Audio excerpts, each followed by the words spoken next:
The advantage has swung from big brands to the small guy or gal with a passion and the ability to create value. Where in the past, an artist, an author, an entrepreneur would hope to get their song, book, or product picked up by the machine being the traditional thing that would make you famous. And 99% would be disappointed because it would never happen fast enough. Most people wouldn't get picked up. It just would be a disaster. If I waited for a publisher to come and sign a deal with me and give me a couple grand to do a book and give away my rights, that's crazy. And then I'd be doing all this work anyway. I own the rights to everything I do, it's just what I do. So until they come with a bigger check, I'm going to own my own rights. Welcome to the Ed O'Keefe Show. Transform your mind, accelerate your business, energize your body, and inspire the world. Now here is your host, Ed O'Keefe. Hey everybody, happy Labor Day weekend. It's Ed O'Keefe, and today I'm going to read the first chapter of the book to you. Maybe the second one. Maybe I'll skip around a little bit. I've had a few people say to me, I read the first 9 pages of your book, the preface, and I haven't done anything else. So I figured it'd be fun to take you up to the lake house, and this is a lot more fun than sitting in an audio booth recording my book. And you may hear some noise around me because my wife does not know that I'm recording. Hi, baby girl. My 2-year-old daughter, who just walked out, does not know that I'm recording. I have my cup of coffee. There's my son, Michael. Can you guys say hi to everybody on Facebook? Say hi. They're like, why would people listen to my dad? So let's get started here. This will probably go on my podcast at edokeefeshow.com. And since all those podcasts have sponsors, I'd like to thank Apple for sponsoring this by creating the iPhone 6, to do that. Hi, my gorgeous baby. How are you? Can you say hi? She literally just woke up. So we're going to get started here. Chapter 1 is one of my favorite chapters because I go right into some of the examples of time collapsing. For those who've started the book, in the preface, I go right into some amazing examples as well. I tell a little bit about my story, but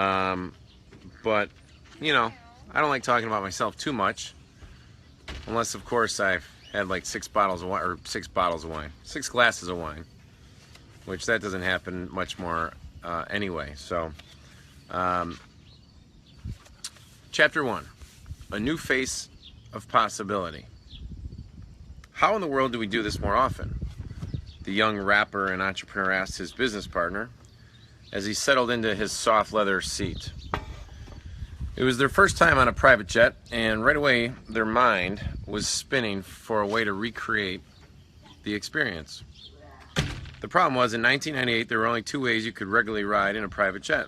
You could buy yourself a plane outright, or you could buy into fractional ownership, both of which were 7 or 8 figure solutions, meaning you'd have to pay over $1 million to $10 million to solve this problem. You could charter too, provided that you could get your hands on a plane and a pilot when you needed one. At the time, all 3 options were out of the reach of the 28-year-old and his partner, but it got him thinking, what if I could just pay for the time I would use? If it's too expensive for them, 2 guys who just sold a music licensing company, then it's going to be too expensive for 99.9% of the world. They started asking, how can we take this business to the masses? How do we make this affordable? As Jesse says, intuitively, we knew it would work. If we wanted to have an option to buy blocks of 25 hours to go on a few trips a year, then we knew others would want to as well. But the big problem was they didn't have a fleet of jets. Calling on an old favor, Jesse landed a meeting with the CEO of NetJets. In the biggest meeting of his life, Jesse pitched him on the idea. Within 10 minutes, they were kicked out of the meeting. The CEO said something like to the effect of, sounds cool, but if you think I'm going to give my planes to a couple 27-year-old kids, my fleet of airplanes, it's not happening. Sorry, I don't practice reading this before I read it. I just read it. After retooling their pitch, they brought in their own focus group of athletes, entertainers, agents, lawyers, who one by one were actually able to pitch on why they wouldn't buy a NetJets fraction, but they'd love to rent one. The deal was sealed. In 2001, Jesse Itzler co-founded Marquis Jet. They partnered with NetJets to enable travelers to buy blocks of time on a private aircraft. It didn't take long for Marquis Jet to take off, selling thousands of Jet card memberships each year and raking in billions. In 2010, with the thumbs up from Warren Buffett, Marquis Jet was bought by Berkshire Hathaway.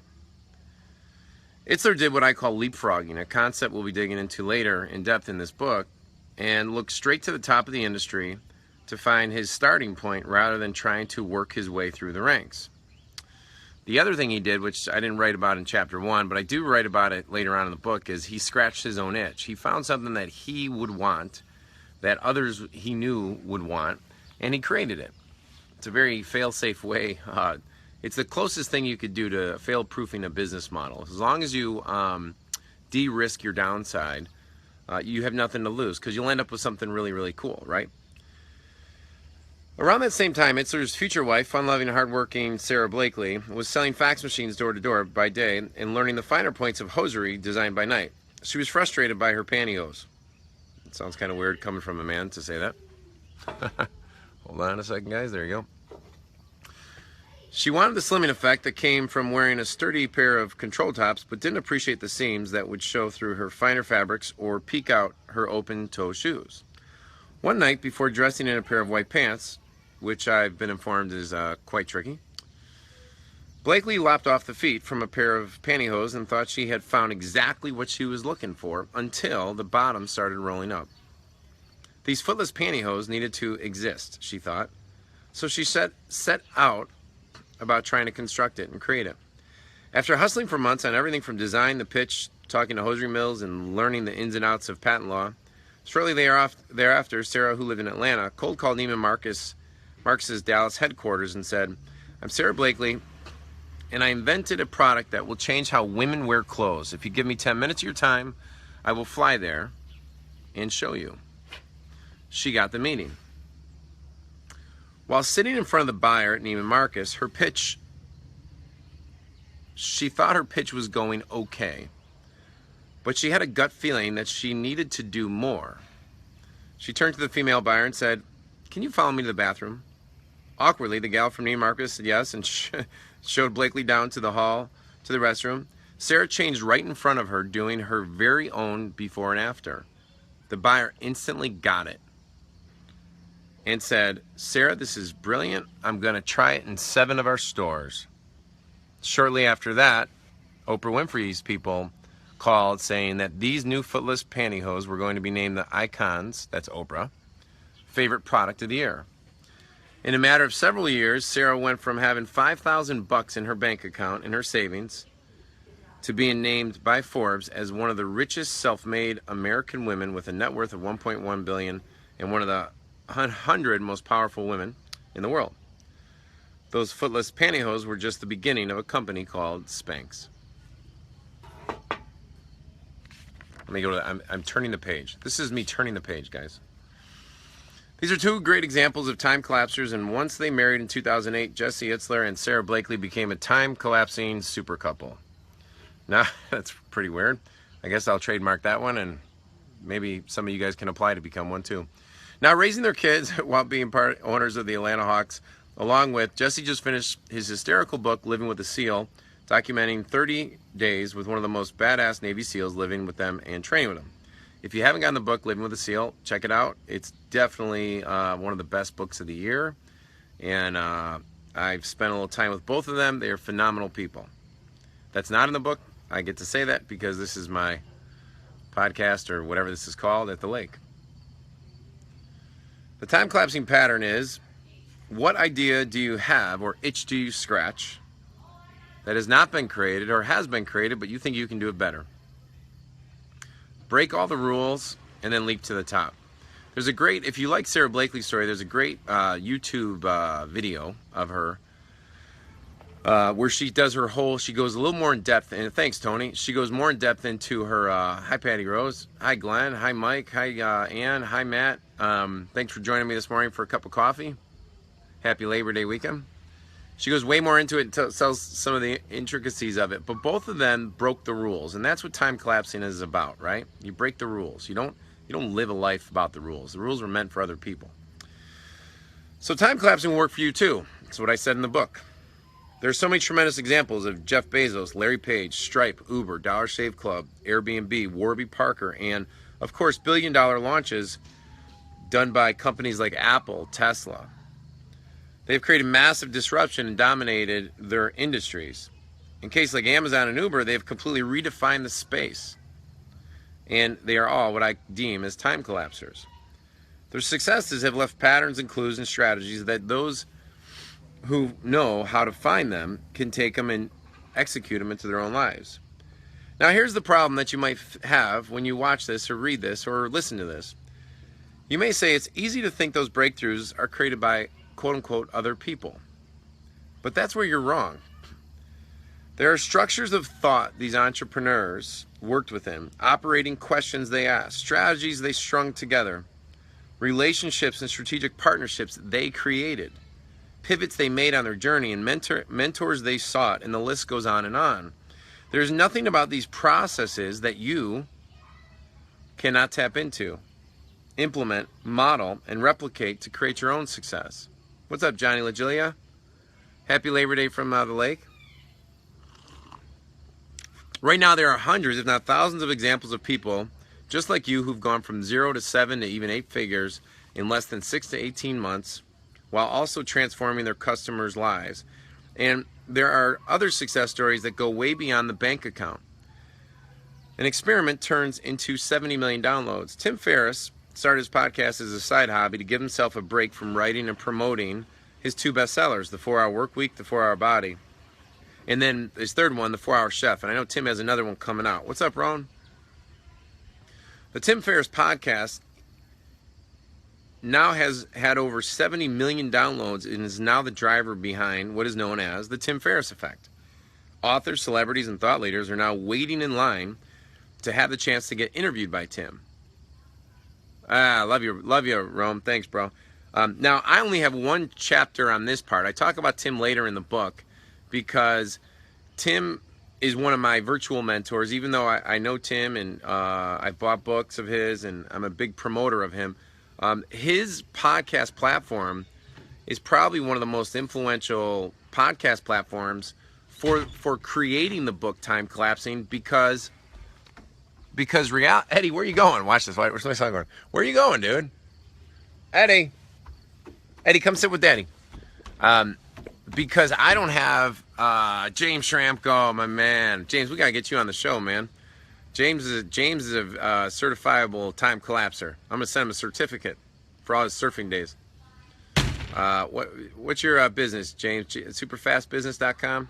Shout out to James Schramko. But yeah, Tim, what Tim's done and what I think some of these podcasters have done, and quite honestly, Oprah did this 20 years ago. Like, she was a blessing in my life because, hi Molly McGinn, because she was like the modern day interviewer of success people prior. And so when you were broke and you're trying to figure this stuff out, there was no YouTube to go onto or Facebook Live, you know. So shout out to Tim. I'll keep moving because I'll get on tangents, and this was not supposed to be about tangents. Take your passion to the world. After retiring from his career as a Navy SEAL, my mentor and friend, Commander Mark Devine, started a training program for incoming Special Operation and BUDS candidates. That's for the Navy SEALs and other units. That training, a 51-hour mini Hell Week experience, is now known worldwide. His main clientele are not the people he had in mind, though. 80% of his participants are citizens who want to forge mental toughness and push themselves beyond what they believe they are capable. I've had the pleasure and pain of experiencing the program, and I can tell you it's not a joke. Mark has gone on, but I can tell you it's not a joke, but it was probably one of the most fulfilling things I've ever done from a physical and mental, spiritual experience. Mark has gone on to create top-selling programs on Unbeatable Mind and Kokoro Yoga and helps hundreds of thousands of people. When I asked him about his business strategy, now this is really, really important. What's up, Maddie Meyer, just 5 houses away?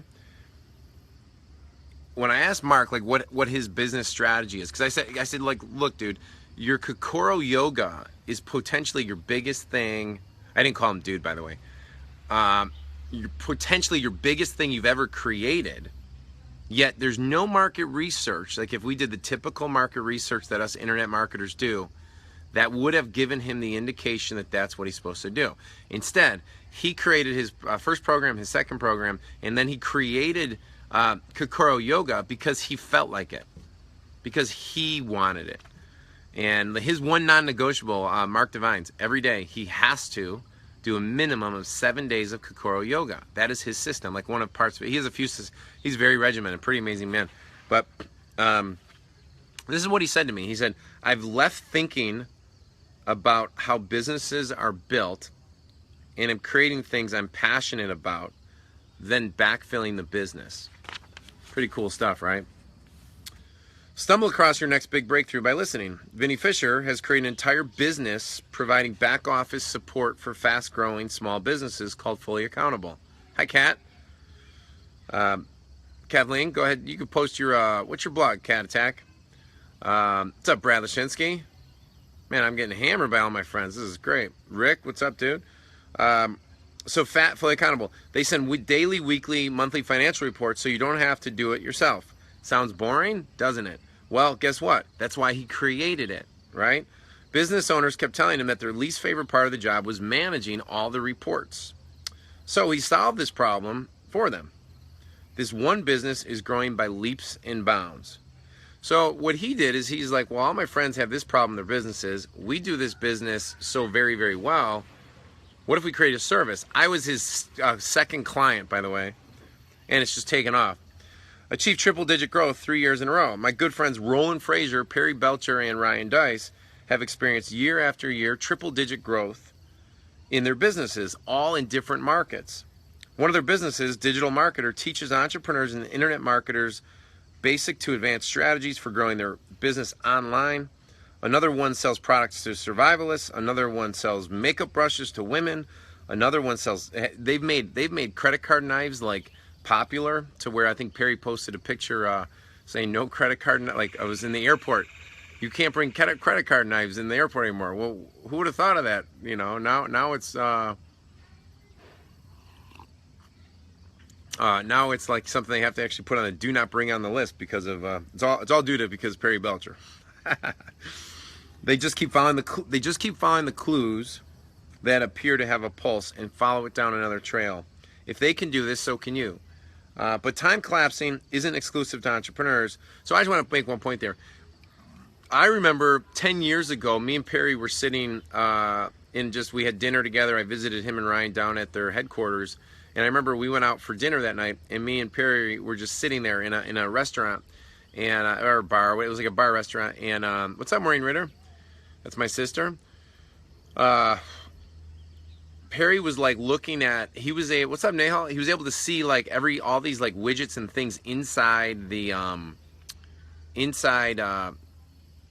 restaurant. Like what I mean by widgets is like here's a candle and here's something on the wall like a light. A neon thing, and he was able to he could tell me what every one of those things cost. From what's up, Uli? From like if he imported them from China. He was saying this 10 years ago, maybe 9 years ago, and he said the real business I want to be in is where we sell stuff like that. And this way, you don't have to do the guru thing. You don't have to do this stuff, even though I'm enjoying this immensely. But I love my product business for that reason as well. And he went out and did it. Now, it took time, but the seed was planted years and years and years ago. And they've done amazing stuff. So God bless them. Good for them. Now, this is one of my favorite stories here. For the first time author sells, it says 450,000 copies. I'm so frustrated. My subhead, my headline. This is the version number 1. So if you bought this one, I'll send you the updated version number 2. But this is one of my favorite stories. When J.K. Rowling, who wrote the first of 7 books in longhand with her daughter asleep by her side, was asked by Oprah if there was part of her that knew the success of Harry Potter would be, she replied, now just the backdrop, I'm surprised we don't have this in here. J.K. Rowling was the author of Harry Potter. And let me read this, then I'll go back a little bit because I think I tell more of the story. We have to flip it in the book a little bit. I remember once where it was like a flash of clairvoyance, she says. One day when I was writing Philosopher's Stone, later to be named Sorcerer's Stone, I was walking away from the cafe, and I had this moment where I suddenly thought, and it was like another voice speaking to me. Hint, hint, that's going to be one of my next books, by the way, because this topic fascinates me. The voice said, the difficulty will be getting published. If it will be published, it will be huge, in reference to the book she was writing. The book series went on to sell over 450 million copies at the time of this book, and they just launched the next one, and is among the top-selling books of all time. This is time collapsing at its best. From the age of 5 or 6, Rowling's always wanted to be a writer. It was her superpower. But she never thought in a million years she would write a children's book. That's pretty crazy. Then she had this flash that came to her at the age of 25 while riding on a train.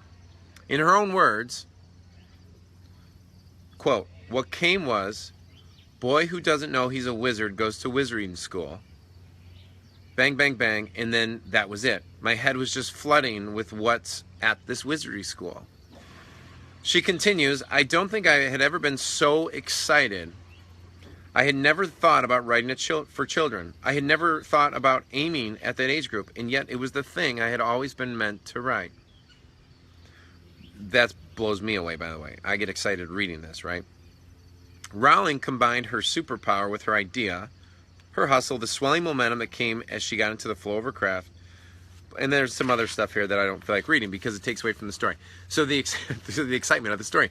So the excitement of the story is that, like, think about that. Like, think about how J.K. Rowling, her whole life had been taking her down paths in her visions. This is where I do say this in the book. It's in one of the chapters where I talk about the power of directional pull versus getting so fixated on goals. Like, goals are good. You need to have some goals, but you can't be so fixated. So, because if she was like, no, I'm gonna write the best horror script or best script on this or this fantasy for adults, and then this idea came to her and she negated it, she would have never written it. So there had to be some part that allowed her to allow that to come into her life, to embrace that and to do that. And I mean, how amazing is that? What's up, Jenny Cochran? How are you? So this is the last page. So these real-world examples are your teachers. In this book, my goal is to bring you the strategies of real-world entrepreneurs, investors, market disruptors, celebrities, athletes, performers, coaches, leapfroggers of all kinds who know how to navigate the unspoken trenches we all face while trying to find the key leverage points that make all the difference. Ha, Glenn. Yeah, Glenn, I'll commit to it, man. I'll every morning I'll get up and I'll just grab my cup of coffee and I'll read. I appreciate the feedback because I was sitting there this morning. I don't know if you guys are anything like me, but like, the house is becoming alive now. The house wasn't alive. It was just me and Eddie awake, and I'm like making my coffee, getting some breakfast ready, and I'm like, man, I feel like an urge to create something.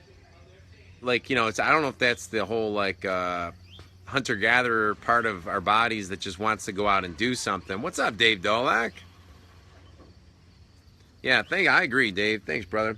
All right, so here's the last part. I'm open for, if anyone has questions, I'll hang out for a few more minutes. Otherwise, I'll close this out, and we'll be, I'll go join my family here, and, it'll be great.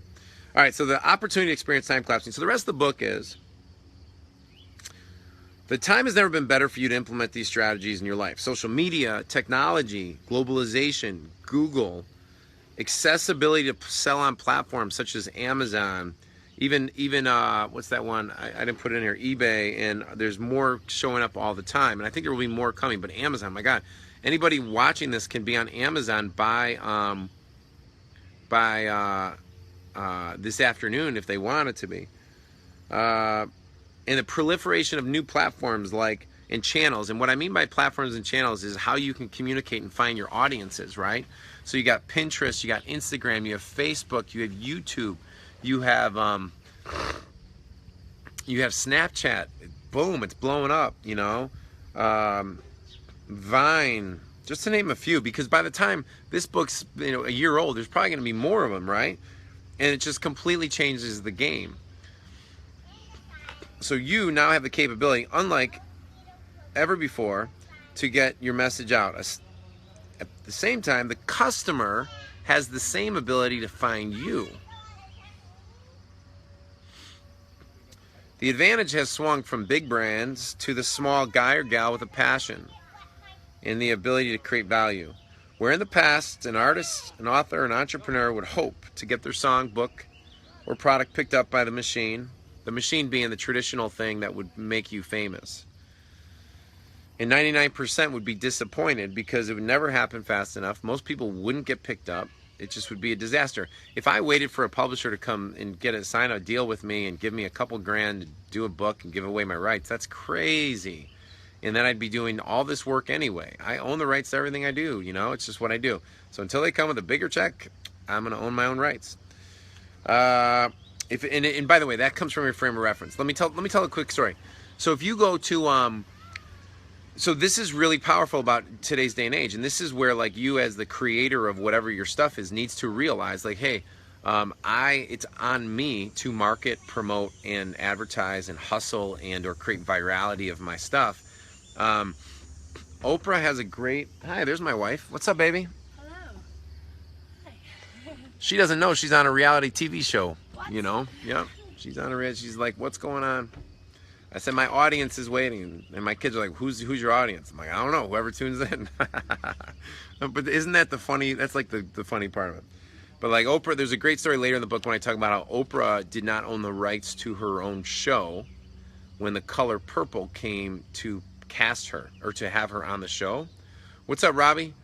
So when she needed to take, I think, 6 weeks or 8 weeks off of her show to do the color purple, at first they were not going to allow her, at least how I understand the story, to do it.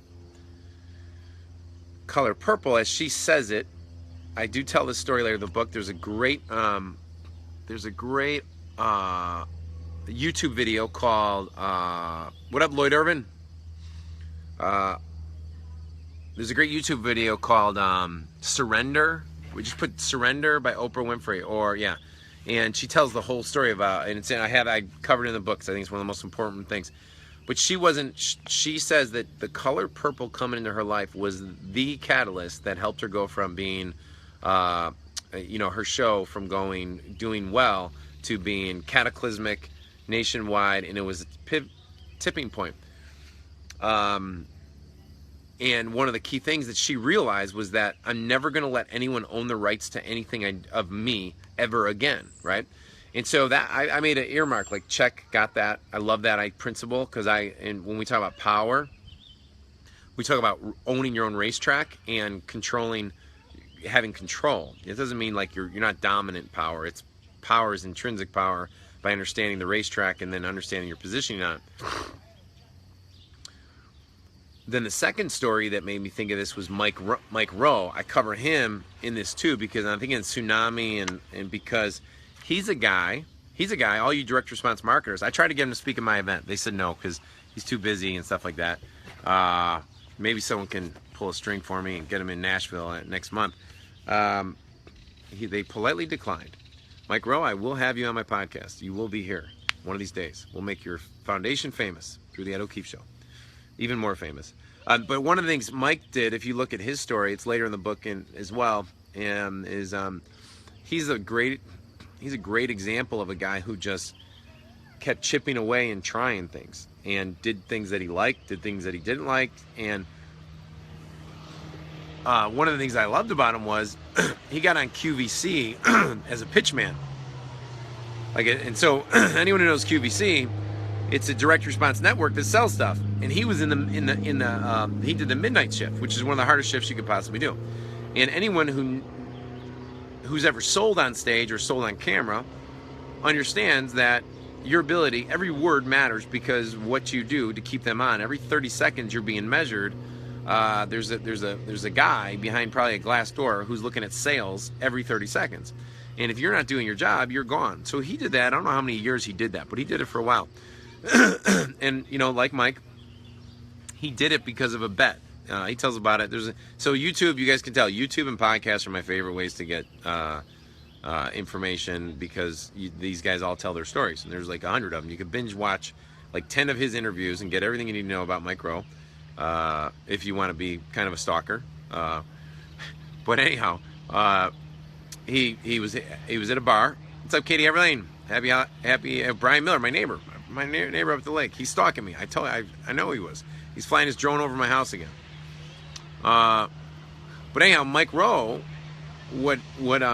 he had a bet that something when he was at a bar, the guy who was the bartender said he's going to go in and audition for this job, and these guys were all actors and stuff, so he's like, all right, I'll go with you. And they had a bet about something about not being able to get hey Vendel, are you trying to go in the house?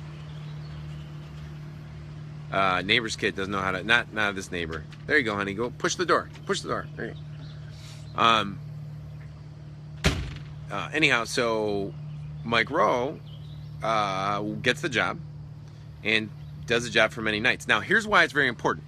Because I don't know if it was a few years later or 9 years later or something like that, he then pitches Discovery on a show where he goes and does these dirtiest jobs, later to be known as the dirtiest jobs, right? Think about that. Think about him doing a crappy job, not literally, but like a job that most people would not aspire to want, which is a pitchman at midnights, right? Talking to Homer Simpson on a couch, selling them things they don't need, is probably the thing that prepped him to make him ready to go to launch his career. So once his Dirtiest Jobs thing took off, and now he's a voiceover, listen to his voice, don't tell me that did not have a correlation. Yet there's no way you could have been watching him as a QVC pitchman and go, that guy is going to have his own show on CNN someday doing Somebody's Got to Do It, or the what's the Deadliest Catch. He's the guy. I mean, like that's what I'm talking about. Like, so by getting so fixated about this the way life needs to be, you end up in a trap sometimes. And where I always like to do, and the purpose of the rest of the book, is to give these types of examples and then give possible strategies that you could employ onto it. So without further ado, I'm going to cut out, warm up my coffee. I hope this, let me know what you think. Maybe tomorrow I'll read chapter 2. Maybe we'll have fun with that. If you haven't picked up the book yet, it's free at timecollapsing.com. Just pick it up. It's free. Just pay shipping and handling. One favor, if you like this little whatever we just did together, kind of awkward comment, I guess, leave me a note. And then if you really like it, share it so the people on your newsfeed can find me, buy my book, and then I could tell them funny stories that might not be too funny sometimes. Just ask my family. That's it. Have an awesome day. Be safe, and I appreciate you tuning in. Take care, guys. And thank you so much for tuning into this episode of the podcast. You can find the show notes for this episode as well as all the other podcast episodes by heading on over to edokeefeshow.com. If you would, please go subscribe to the podcast on iTunes and leave a rating and review. Rating and reviews truly are the best way for you to show your appreciation for the show, because they help more people find out about the podcast and decide if this is the one for them. So until next week, it's time for you to go out there, take action, and inspire the world.